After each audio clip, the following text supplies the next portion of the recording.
Luka tak selalu tampak di permukaan. Kadang ia sembunyi di balik kejiwaan seorang remaja sebagai respons atas tekanan emosional atau trauma. Ketika tidak terobati, luka batin itu bisa berubah menjadi tragedi. Seperti yang terjadi di SMAN 72 Jakarta Utara Jumat 7 November lalu. Suasana khutbah Jumat di masjid sekolah yang semula khusyuk tiba-tiba digemparkan dengan suara ledakan. Ledakan berasal dari bom yang diduga dibawa oleh siswa sekolah tersebut. Kenapa tuh? Sumpah. Kenapa sih? Gue ledakan tadi bunyinya gede banget. Itu tuh. Sumpah. Gemeteran jangan gua.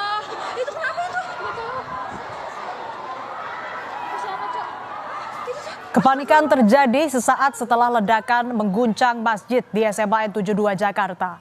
Puluhan siswa berhamburan menyelamatkan diri ke tengah lapangan, sementara beberapa siswa lainnya membopong rekan mereka yang menjadi korban.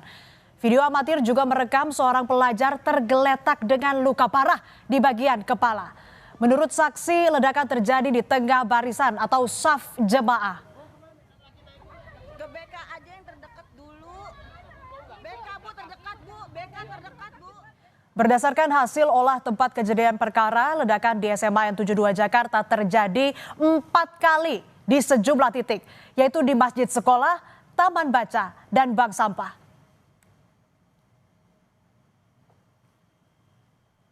Dalam konferensi pers pada 11 November, polisi mengungkap ada 7 peledak ditemukan di SMAN 72 Jakarta. Dari 7 bom tersebut, 4 telah diledakkan dan 3 lainnya dalam keadaan aktif saat disisir oleh Densus 88 Anti Teror Polri. Bom ditemukan di 3 lokasi, yaitu masjid, taman baca, dan bank sampah. Bom diledakkan menggunakan remote.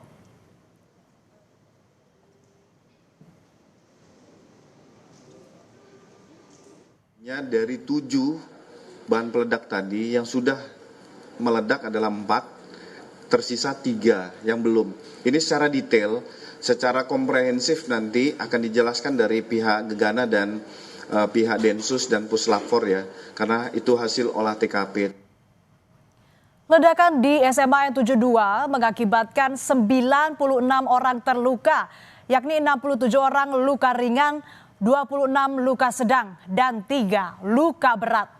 Hingga hari ini masih ada 28 korban dirawat di sejumlah rumah sakit di Jakarta.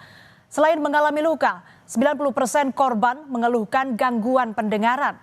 Sebagian telah menjalani terapi hiperbarik untuk memulihkan pendengaran.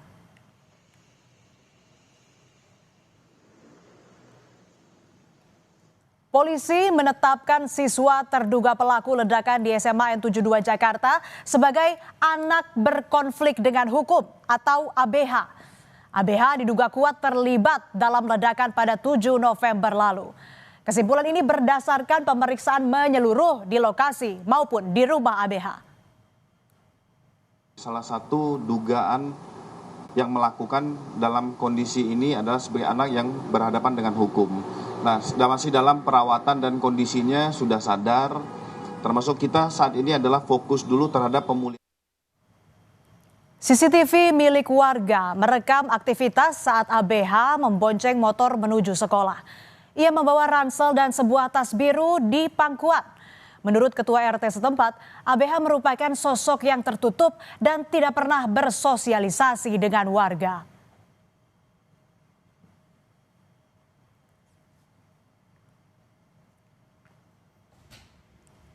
Pagi itu suasana SMAN 72 Jakarta berjalan seperti biasanya. CCTV merekam saat ABH memasuki gerbang sekolah pukul 6:28 waktu Indonesia Barat.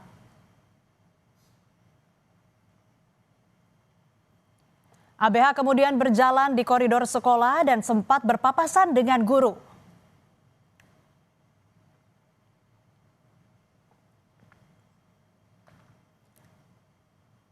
Ketika waktu menunjukkan pukul 11:43 waktu Indonesia Barat atau jelang sholat Jumat, ABH berjalan menuju masjid.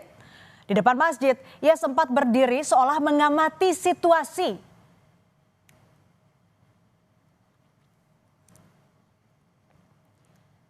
Semakin mendekati sholat Jumat sekitar pukul 12:05 waktu Indonesia Barat, ABH melepas seragam dan berganti baju. Kemudian menuju masjid sambil menenteng senjata mainan. Tidak lama kemudian terlihat cahaya warna merah dan asap putih dari dalam masjid.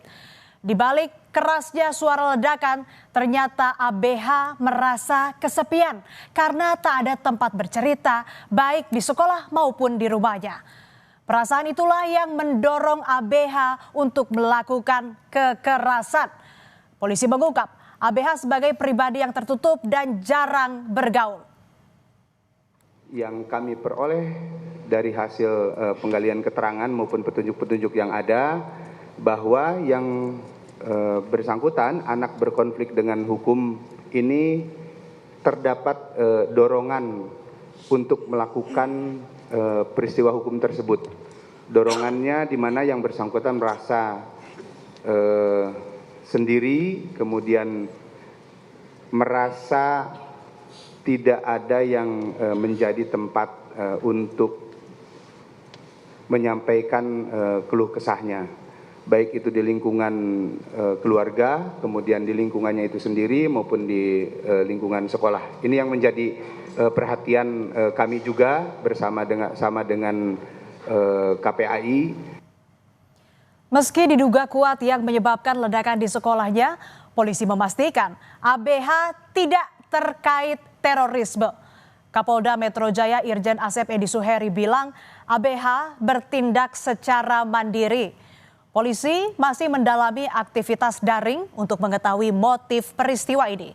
Hasil pemeriksaan sementara ditemukan kecenderungan ABH menyukai konten kekerasan. Diketahui merupakan seorang siswa SMA aktif yang bertindak secara mandiri dan tidak terhubung dengan jaringan teror tertentu.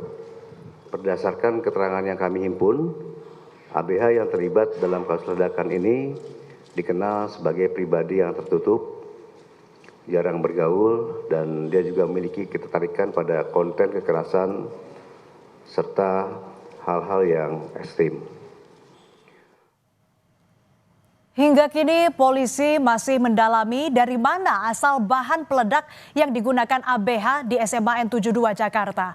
Pemeriksaan belum bisa dilakukan karena ABH masih dirawat di rumah sakit dan polisi fokus pada pemulihan terlebih dahulu.